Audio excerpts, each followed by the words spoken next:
अमार साहब, वो मैं अक्सर लोगों को बताती हूँ कि हम ख़वातीन को पता है आप कि हुस्न, नज़ाकत, फ़ैशन, ये ज़ाहिर है, मैं ये नहीं कहती कि हमारा हक़ है इस पे, मर्दों का भी उतना ही हक़ है, लेकिन हमारे साथ स्टीरियोटाइप से ये सारी चीज़ें, तो हम जब कहीं जाते हैं तो ख्वाहिश होती है ना as a journalist and as a woman कि मुझे कोई कहे जोड़ा बहुत अच्छा है, कहाँ से लिया, बाल अच्छे हैं, तो लोग पूछें इमरान खान का क्या बनेगा नवाज शरीफ का क्या बनेगा, and they don't talk any normal जो कॉन्वर्सेशन होती है एक आम आदमी की कॉन्वर्सेशन, आपके साथ भी ये होता है?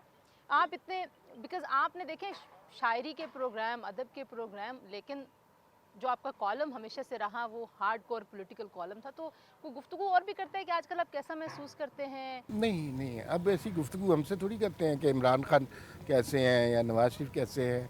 हमसे और तरह के सवाल होते हैं, लिफाफा मिला कि नहीं मिला, किसने कोई आमों की पेटी भेजी, फलों का टोकरा भेजा। तो वो एक लिखने यार वालों वैसे के, कभी लिफाफा मिला?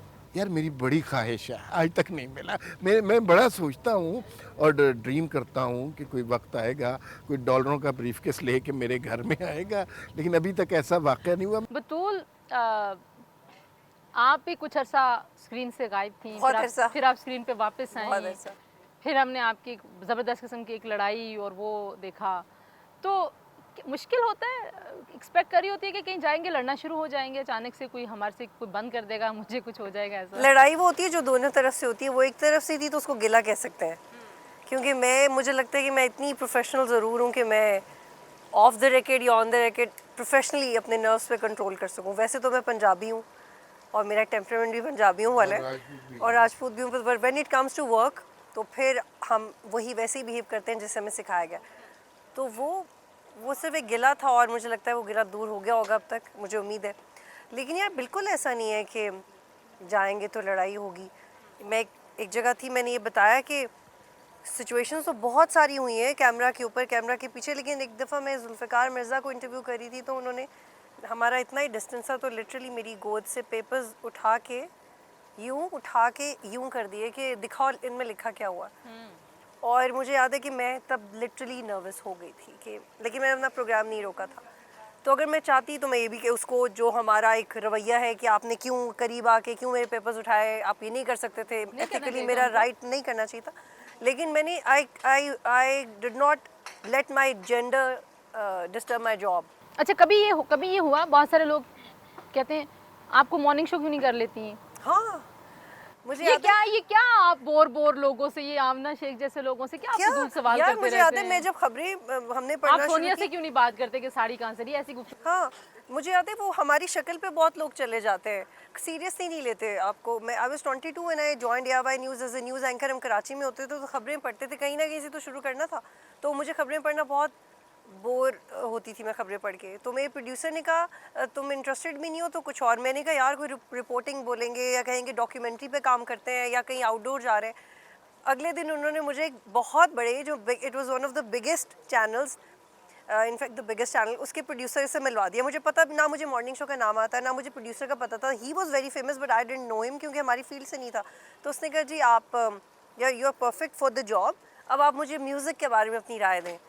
तो मैंने कहा अच्छा क्यों दूँ मैं आपको अपनी राय म्यूज़िक के बारे में? अच्छा, मुझे नहीं पता था कि वो मुझे as a morning show host जज कर रहा है। तो उसने कहा तो पागल है, कौन है, इसको नहीं, ये मॉर्निंग शो नहीं कर सकती। तो मैंने कहा मैं बिला वजह नहीं मुस्कुरा सकती, मुझे नहीं, अगर मुझे इस जगह से उस दूसरी जगह उछल के नहीं जाना तो मुझे नहीं जाना।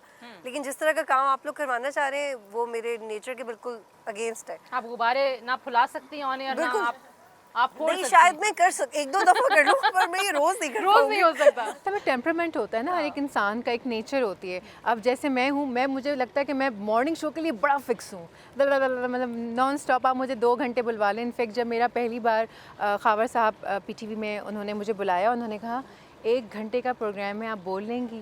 मुझे हंसी आई। मैंने कहा सर आप पहले मुझे बोलने का मौका दें, उसके बाद आप देखें। तो वहीं बैठे बैठे मेरे 3 घंटे नॉन स्टॉप मैं बोल रही। तो उन्होंने कहा कि आपसे तो मॉर्निंग शो ही करवाना चाहिए, हम गलत आपको आईआर दे रहे हैं। बट ये कि it went so well. But मैं समझती हूँ कि हर एक बंदे का अपना एक नेचर होता है। अब जैसे इनसे अगर आप कहें मॉर्निंग शो के लिए तो वो शायद नहीं कर सकेंगी, लेकिन अगर कोई करंट अफेयर्स का शो होगा तो वो उसके ऊपर बहुत बैठेंगी, क्योंकि वो नेचर है, लोग आपको नेचर है ना। कर लेते हैं आपको, जरूरी नहीं कि अगर कोई बंदी गुड लुकिंग है तो वो मॉडलिंग ही करना चाहती है। आई थिंक या अगर सीट के अलावा एक और जो बड़ा मेजर इशू है ना कि हमने जेंडर स्टीरियोटाइप बहुत किया हुआ है यहाँ पे प्रोफेशंस को।